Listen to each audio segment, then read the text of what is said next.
Bonjour, je m'appelle Christian Couey, je suis élu municipal depuis 1983 en tant qu'adjoint au maire et maire depuis 1989. Alors le projet éolien en fait date de 2003. J'étais alors président de la communauté de communes lorsque ce projet a été initié. Nous avons décidé au niveau de la communauté de communes d'essayer d'innover et d'avoir une démarche spécifique sur ce projet d'éolien puisque notre territoire s'y prêtait. Et nous avons décidé de créer des zones de développement éolien sur tout le territoire, ce qui fait que ça amenait de la transparence puisque les gens savaient où l'on pouvait construire ou pas. Alors le choix, il est tout simple, hein. C'est l'entreprise qui nous a contactés pour nous proposer un projet sur le territoire de notre commune. Le projet consistait à implanter 7 éoliennes sur notre commune. La mise en exploitation date de décembre 2007 et avec l'opérateur, nous avions pris un certain nombre de dispositions pour pouvoir répondre à un certain nombre de réclamations qui pouvaient se poser. Les réclamations étaient inhérentes aux difficultés de réception de la télé. Et donc il était convenu avec l'opérateur qu'ils interviendraient sur les sites qui posaient problème de façon à régler cette difficulté si elle se présentait. La deuxième chose était le bruit. Hein, les gens craignaient le bruit, donc malgré qu'il y ait eu des études d'impact de fait et de mesures de son, donc il avait été convenu là aussi avec l'opérateur qu'il y ait des mesures de son réguliers qui soient faites.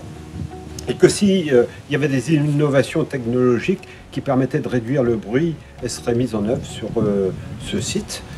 La troisième chose après, c'était la crainte d'un certain nombre de personnes par rapport à la lumière blanche, la nuit, hein, qui posait problème. Et donc ce problème a été traité aussi. Désormais, c'est une lumière rouge qui pose beaucoup moins de difficultés. Ensuite, la question qui se posait pour tous les habitants ici, c'était de savoir, oui, mais moi, si j'ai ma maison à vendre, est-ce qu'elle ne va pas perdre de sa valeur? J'ai 11 ans de recul derrière moi et je peux affirmer que ça n'a eu aucune incidence sur les ventes qui ont été opérées depuis ce laps de temps. L'autre point, c'était oui, mais on ne pourra plus développer d'activités économiques autour de ce projet. Eh bien, aujourd'hui, je peux affirmer que si, puisqu'il y a eu un poulailler neuf qui a été construit presque au pied d'une éolienne, donc ça n'a pas du tout perturbé. Et au final, je dirais que les éoliennes font partie du paysage aujourd'hui. Le premier conseil, déjà, c'est de ne pas se précipiter.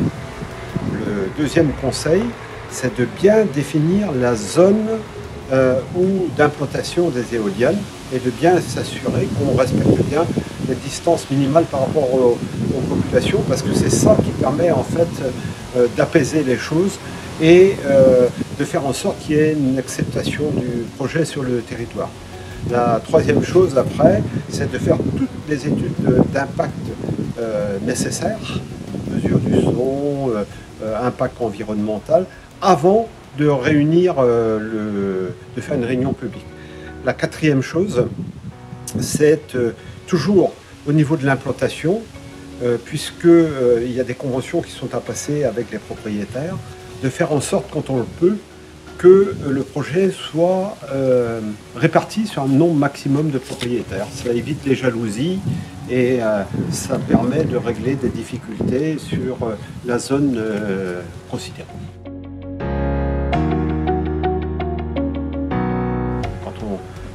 une société investit 6 millions sur votre commune, ça veut dire qu'il y a des entreprises locales qui sont sollicitées. Alors, il y en a eu du canton, il y en a eu du département et de la région. Donc, c'est un impact déjà économique important. La deuxième chose, ce sont les impacts financiers. Alors, pour la commune, il y a des impacts financiers puisque nous avons des recettes au titre de la redevance domaniale et nous avons des recettes également au titre des impôts fonciers. L'agglomération, c'est pareil, au titre de l'IFER, perçoit également des recettes fiscales. La quatrième chose, ce sont également compléments de revenus pour les propriétaires fonciers. Et bien évidemment, il ne faut pas les négliger non plus. Surtout ici, ça concernait quelques retraités agricoles dont le montant des retraites n'était pas très élevé. Donc, c'est pas à négliger non plus. Alors, pour la commune, pour en revenir à votre question, la commune proprement dite, avec ses nouvelles recettes, a pu développer d'autres projets sur le territoire communal, puisque c'est dans une petite commune comme nous, de 420 habitants, c'est un apport non négligeable dans l'équilibre du budget de la commune et pour mettre en œuvre un certain nombre de projets d'investissement. On a fêté les 10 ans du parc l'an dernier, au mois de juin, et bien évidemment, la seconde étape, ça va être le remplacement à terme des éoliennes existantes, puisque pour nous, les choses se passent bien, donc il n'y a pas de raison a priori qu'il y ait de difficultés au moment des remplacements de ces éoliennes.